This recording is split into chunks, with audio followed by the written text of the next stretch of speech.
నేను cinema industry గురించి పట్టించుకోవడం ఎప్పుడూ బంద్ చేస్తాను. నేను అది మొత్తం చెప్పని ఆయన అడిగిన దానికి ఒకరు అడిగితే కదా, సినిమా ఇండస్ట్రీ గురించి పట్టించుకోవడం బంద్ చేస్తాను. పుష్ప తర్వాత నేను కొత్త బెనిఫిట్ షోకు సినిమా టికెట్లకు పెంచమని నా దగ్గరికి రావద్దు అని వారం 10 రోజుల కింద కూడా ఏదో టీవీలో ఇచ్చిన.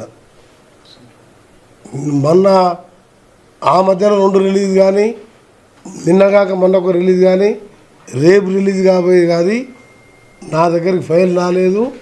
ఆ 2 సినిమాలు కూడా నేను ఎట్టి పరిస్థితి అప్లికేషనే పెట్టుకోవద్దు, నన్ను కలవద్దని చెప్పినా నన్ను ఎవరు కలుస్తలేరు. ఎగనెస్ట్ పుష్ప 2 సంబంధించిన ఇన్సిడెంట్ జరిగినప్పుడు ఇక ముందు బెనిఫిట్ షో కొత్త రేట్లు ఇవ్వమని చెప్పి అసెంబ్లీలో నేను ముఖ్యమంత్రి గారు ప్రకటించిన మాట వాస్తవమే. కానీ ఆ తర్వాత ముఖ్యమంత్రి గారు సవరించి మేమందరం కూర్చొని మాట్లాడుకొని ఒకవేళ పెంచితే 20% సినీ కార్మికులకు ఇవ్వాలనేది కండిషన్ మీద కొన్ని సినిమాలకు ఇస్తే కోర్టు అబ్జెక్షన్ చేసింది. ఆ సమయంలో నేను హైదరాబాద్లో లేను, మా జిల్లాలో తిరుగుతున్నా, మున్సిపల్ ఎలక్షన్ కాబట్టి జిల్లా మొత్తం నల్గొండ, భువనగిరి 2 జిల్లాలు నేనే చూసుకుంటాను కదా. ఆ సమయంలో జీవో ఇవ్వడం జరిగింది. అంతే తప్ప ఆయన ఇది మంత్రి గారిని చూస్తే జాలేస్తున్నారు. నా మీద కాదు, మిమ్మల్ని చూస్తే జాలేస్తుంది. 10 ఏళ్ళ అధికారం ఉండి ఒక్క ఎంపీ సీట్ గెలవలేదు నువ్వు. ఈ సిద్దిపేటలో కూడా 2000 మెజార్టీ వచ్చింది. మిమ్మల్ని చూస్తే జాలేస్తున్నాయి. సర్పంచులు 20% కూడా గెలవలేదు మీరు.